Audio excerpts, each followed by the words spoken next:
អ្នកទាំងអស់គ្នាឃើញលទ្ធផលអ្នកដែលប្រឆាំងនឹងយើងដែរទេគឺវាត្រូវតែទទួលយ៉ាងនេះ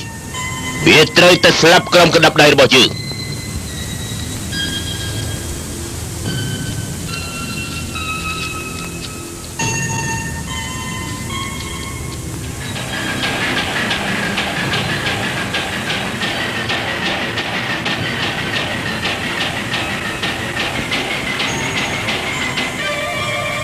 ស្វាមីរបស់យើងមានបន្ទូលមិនខុសទេថាយើងនឹងខ្វល់ប្រតិកាន់តែខ្លាំងបន្ទាប់ពីមកទីនេះ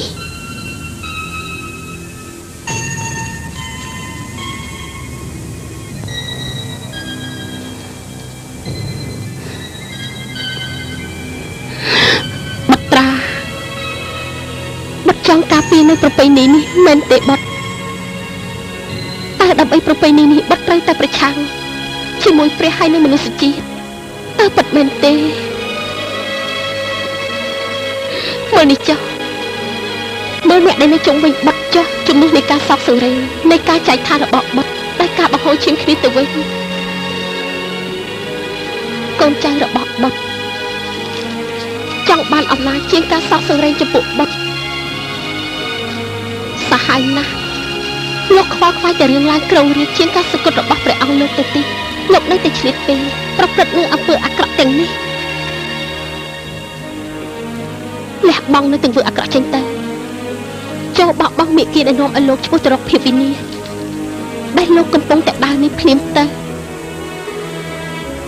ថ្ងៃនេះត្រឹមតែជាមេដាដែលសោយព្រះកន្សែងសោកការតែប៉ុណ្ណោះណាប្រសិនបើលោកមិនកែប្រែគំនិតនេះទេលោកម្ដាយគ្រប់រូបនឹងសោកសង្រេងដូចជាយើងចឹងសូមលោកគិតឲ្យច្បាស់បោះបង់គំនិតនេះចោលភ្លាមទៅសូមព្រះជាទូលដល់ទុំគុំផងអ្វីដែលប្រម៉ែមានសវណ្ណីគឺត្រឹមត្រូវចំពោះម្ដាយទូទៅតែមិនមែនចំពោះម្ដាយដែលគោរពកូនរបស់ខ្លួនដែលស្លាប់ដល់ប្រហោះរបស់ព្រះវិស្ណុទេលោកគិតថាយើងធ្វើបែបហ្នឹងហ៎ព្រះមហាក្សត្រយ៉ានីគួរតែឲ្យពួកយើងសច្ចាហើយនឹងនាំមកនូវភាពស្ងប់សុខនិងសងសឹកចំពោះការធ្វើគុតទាំងនេះតើការសងសឹករបស់លោកអាចនាំបាត់របស់យើងត្រឡប់មករកយើងវិញបានទេយើងដឹងថាលោកកំពុងព្យាយាមធ្វើល្អហើយមែនទេធ្វើខ្លួនជាអ្នកសងសឹកតែលោកបានសាបព្រោះនៅអំពើលាមកនៅក្នុងចិត្តពួកគេដើម្បីឲ្យប្រជារាស្ត្រទាំងអស់គេស្រឡាញ់លោកដោយបំពេញស្នាដៃតាមក្រោយគេលោកធ្វើចឹងមិនត្រឹមត្រូវទេលោកមានគិតដល់អារម្មណ៍ដែលជាម្ដាយខ្លះទេមិនអាចទេមហារាជិនីរឿងនេះបើចង់បន្ទោសគឺបន្ទោសព្រះអាទិទេពដែលធ្វើឲ្យរីករាលដាលនៃអំពើទាំងនេះដោយព្រះអាទិទេពច្រណែននឹងអំណាចនៃការជឿនលឿនរបស់ពួកយើងតែប៉ុណ្ណោះពួកគេតែងតែរកវិធីចាញ់ផ្ចាលធ្វើឲ្យពួកយើងអាម៉ាស់មុខគ្រប់ពេលវេលាទាំងអស់កាលគេទូនិយាយត្រូវហើយព្រះអាទិទេពខ្លះមានចិត្តលំអៀងយើងនឹងដាក់ទោសពួកគេចំពោះរឿងអស់ទាំងនេះហើយយើងគាំទ្រកាលគេទូយើងនឹងធ្វើការវាយប្រហារទៅឋានសួគ៌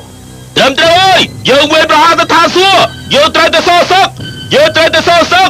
យើងត្រូវតែវាយប្រហារទៅឋានសួគ៌យើងត្រូវតែសងសឹកយើងត្រូវតែសងសឹកយើងត្រូវវាយប្រហារទៅឋានសួគ៌យើងត្រូវតែសងសឹកយើងត្រូវតែសងសឹកយើងត្រូវតែវាយប្រហារទៅឋានសួគ៌យើងត្រូវតែសងសឹកយើងត្រូវវាយប្រហារទៅឋានសួគ៌យើងត្រូវតែសងសឹកយើងត្រូវតែសងសឹក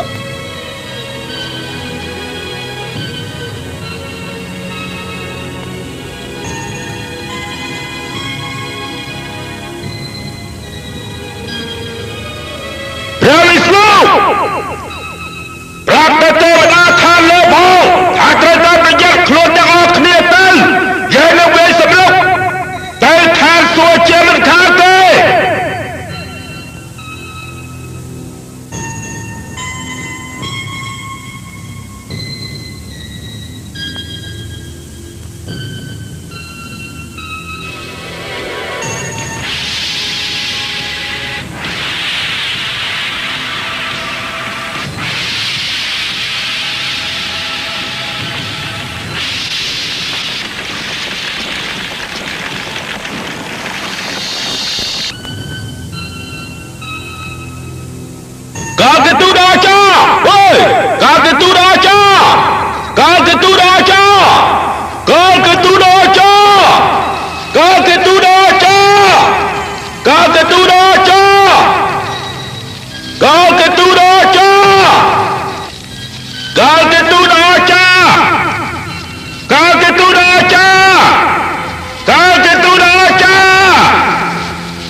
បិសាចធ្វើការរៀបចំដើម្បីវាយលោកឋានសួគ៌អូនយល់ឃើញជាមុននៅសង្គ្រាមនេះហើយព្រះអាទិទេពតើអូនមានព្រះតម្លៃយ៉ាងម៉េចដែរចំពោះបបិសាចទេធីតាវាមិនត្រឹមតែទុះពលនៃធម្មជាតិដែលកំណត់មកនោះទេប៉ុន្តែវាក៏មិនអាចជួយបានដែរពីព្រោះវាបង្ហាញអំពីជីវិតដោយការឈឺចាប់តែប៉ុណ្ណោះតើបិសាចមិនស្រេកឃ្លានលោហិតទេឬបើគេមិនស្រេកឃ្លានពួកគេក៏មិនមែនមានឈ្មោះថាបិសាចដែរពួកគេមិនប្រយុទ្ធដោយគ្មានហេតុផលនោះទេអូនចំពោះពួកគេគឺការប្រយុទ្ធជាការត្រឹមត្រូវណាស់ប៉ុន្តែមនុស្សដែលមិនដឹងខ្យល់មិនព្រមទទួលស្គាល់អ្នកទាំងនោះបានពោលទាំងភាពស្អប់ខ្ពើមនឹងច្រណែនដោយឃើញតែពីគុណវិបត្តិនេះឯងពីព្រោះការមិនពេញចិត្តនឹងច្រណែនច្រើនតែតែមានផលអាក្រក់ដល់ខ្លួនឯងច្រើនជាអ្នកដទៃក៏ប៉ុន្តែព្រះអាទិទេពត្រូវតែមានសកម្មភាពការពារណាប្រពើពិតមែនហើយទេពធីតាពួកគេត្រូវតែខំការពារតែការប្រយុទ្ធគឺមិនគួរបំផ្លាញដោយបបិសាចនោះទេបើសិនជាឋានសួគ៌ត្រូវគេវាយលុកពេលនោះមែនព្រះអាទិទេពទាំងឡាយត្រូវតែក្រោកឈរឡើងដើម្បីបំបែកព្រលឹងវិញ្ញាណបិសាចឲ្យបានជាស្ថាពរទៅបាននោះអូននឹងបានតតមើលតើព្រះអិនគួយព្រះតីយ៉ាងណាទៅពេលនេះ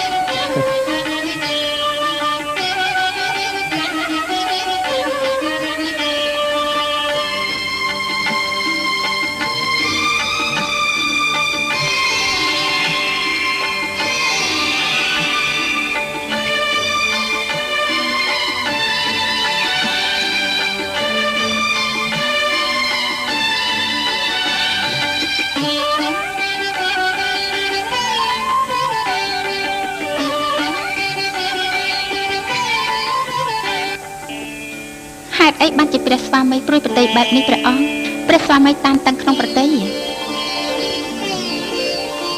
អូនជ្រាបថាបបិសាចកំពុងតែបង្កើនកម្លាំងប៉ុន្តែកម្លាំងពួកគេមិនទាន់ខ្លាំងក្លាដែលធ្វើឲ្យព្រះស្វាមីភ្ញាក់ផ្អើលនោះទេព្រះពើពួកគេក៏ធ្លាប់bayលោកមកពីមុនហើយក៏ធ្លាប់បរាជ័យតើព្រះស្វាមីព្រួយប្រតិដោយគ្មានលទ្ធភាពប្រយុទ្ធជាមួយពួកគេតើមែនទេព្រះពើម្ចាស់មិនមែនទេមហេសីបងមិនព្រួយចំពោះរឿងនោះដែលអាចកើតឡើងទេបងព្រួយបារម្ភចំពោះវិបត្តិដែលមិនអាចដឹងមុននោះប៉ុន្តែបងមិនដឹងថាពេលណាហើយនឹងកើតឡើងនៅរឿងអ្វីខ្លះតែប៉ុណ្ណោះអូនយល់ថាវានឹងកើតឡើងអ្វីដែលព្រះស្វាមីកំពុងតែមានបន្ទូលនេះបងគ្រាន់តែដឹងថាបបិសាចកំពុងតែរៀបចំធ្វើសង្គ្រាមបងដឹងថាគេនឹងវាយលុកមានបញ្ហាមួយដែលមិនធ្លាប់ដឹងតែពេលណាមួយនឹងស្គាល់ពីការពិតនៅចំពោះមុខជាមិនខានទេព្រះស្វាមីកំពុងតែមានព្រះតម្រិះពីអ្វីហ្នឹងគឺបញ្ហាមួយដែលបានកើតឡើងចំពោះកលៈទេសៈដ៏ធ្ងន់ធ្ងរបែបនេះហើយស្ថានភាពទាំងនោះនឹងកើតឡើងចំកន្លែងដែលយើងគ្រប់គ្រងព្រះស្វាមីបញ្ហានេះកើតឡើងនៅពេលណាបញ្ហានេះបានកើតឡើងនៅពេលដែលព្រះអាទិទេពទទួលព្រះហាសបតិជាបរិជ្ជគ្រូកាលនោះយើងមិនដឹងពីការពិតអ្វីទេដែលមហាឥសីដូចជាសុក្រាចាយាអាចคล้ายទៅជាឆ្អឹងទទឹងកចំពោះអាទិទេពដើម្បីសុភមង្គលយើងជ្រើសរើសព្រះហាសបតិយើងភ្លេចពីសុក្រាចាយាលទ្ធផលចុងក្រោយគឺគេខឹងសមាចំពោះពួកយើងតែប៉ុណ្ណោះដែលធ្វើឲ្យពួកយើងមានការលំបាកធ្វើឲ្យពួកយើងមានការឈឺក្បាលគិតដោះស្រាយរវាងគេទាំងពីរហើយគេក៏ត្រូវទទួលជារាជគ្រូបបិសាចមែនទេមហេសីអូនគេជាមនុស្សដែលដឹងពីការស្លាប់កាលនោះខកចិត្តហើយកើតមានកំហឹងការសម្រេចចិត្តរបស់ព្រះគ្រូសុក្រាចាយាក៏បណ្ដាលអ្វីមួយទាំងកំហឹងគេទទួលការអាម៉ាស់យ៉ាងខ្លាំងពេលដែលគេមានចំណេះវិជ្ជាជ្រៅជ្រះហើយក៏ខ្លាយទៅជាមនុស្សអាក្រក់ដែលបណ្ដាលឲ្យគ្រោះថ្នាក់ដល់នគរទាំងនោះជួបនឹងក្តីវិនាសប៉ុន្តែអ្វីដែលកើតឡើងវាបានកើតឡើងរួចទៅហើយនៅក្នុងករណីនេះបងមិនព្រួយប្រតិទេបងព្រួយប្រតិនៅអ្វីដែលកើតឡើង ការប្រយុទ្ធរបស់បកបិសាចផ្អែកទៅលើមូលដ្ឋាននៃកម្លាំងរបស់ពួកគេវាមិនពិបាកដើម្បីយកជ័យជំនះទៅលើពួកគេទេប៉ុន្តែអាវុធដ៏សាហាវរបស់សុត្រាចារ្យ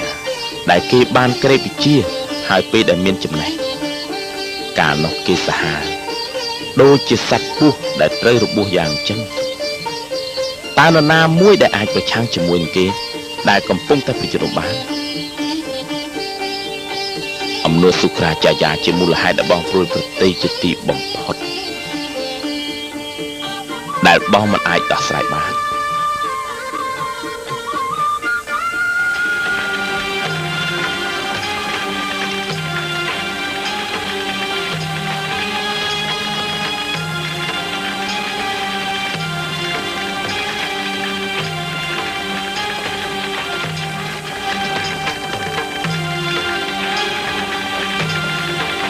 ព្រះគ្រូ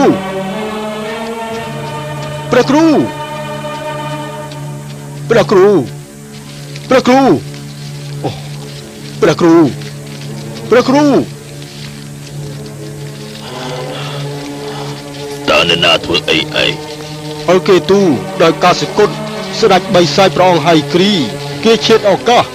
រួមគំនិតគ្នាប្រព្រឹត្តអំពើទុច្ចរិតដណ្ដើមរាជបល្ល័ង្កដោយគេមានគំនិតក្រងរាជទៅប្រយុទ្ធជាមួយគេហើយក៏ខ្លាចទៅជាបែបនេះព្រះគ្រូកាលគេទូគេអាត្មានិយមណាស់ហើយនឹងលមោបអំណាចទៀតហើយមិនគួរទៅសារលបនឹងគេទេហើយក៏មិនគួរមកជួបយើងដែរខ្ញុំគ្មានឱកាសចំពោះរឿងនោះទេអ្វីបើនេះជាផែនការយ៉ាងណាក៏ដោយវាបានកើតឡើងយ៉ាងឆាប់បំផុត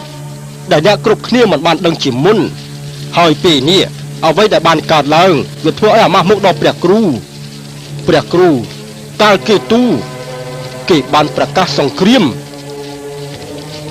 ជាមួយពួកទេវៈហើយព្រះគ្រូនៅពេលនេះតើគិតយ៉ាងម៉េចទៅវិញទៅចឹងផងមែនហើយសង្គ្រាមនឹងចាប់ផ្ដើមព្រះគ្រូ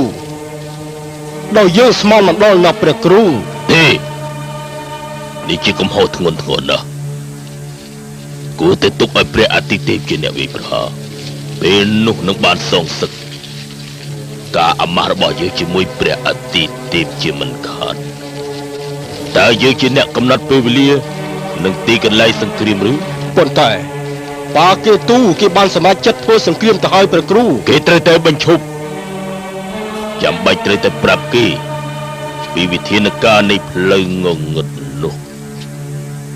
មានតែវិធីមួយដែលជាវិធានការដើម្បីដឹកនាំគេឲ្យទទួលជ័យជំនះយើងសង្ឃឹមថាគេនឹងឈ្នះតែមិនត្រូវប្រើអារម្មណ៍ឆេវឆាវពេកទេ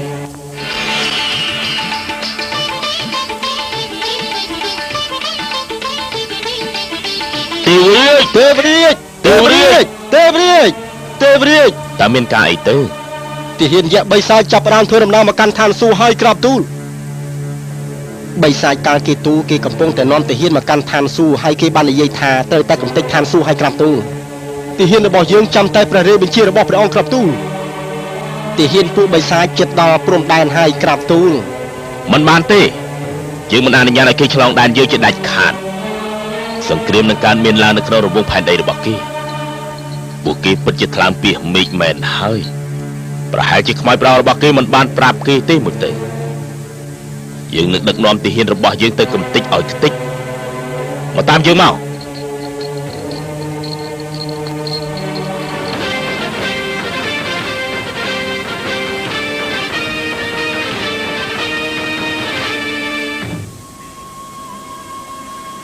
យើងជាព្រះម៉ែធរណី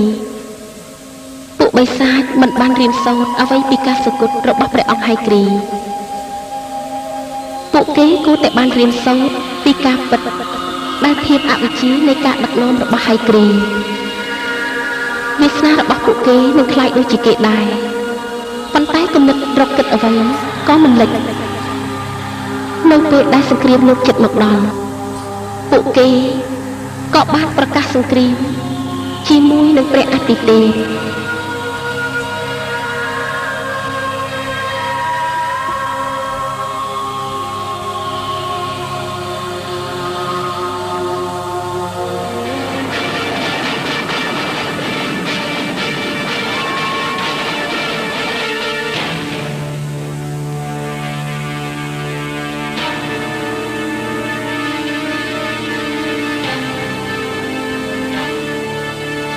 ព្រះអនលោកជាព្រះអាទិទេពតែងតាំងមកប្រឆាំងពួកយើងហើយព្រះអង្គចំណែននឹងស្អប់ខ្ពើមពួកយើងខ្លាំងណាស់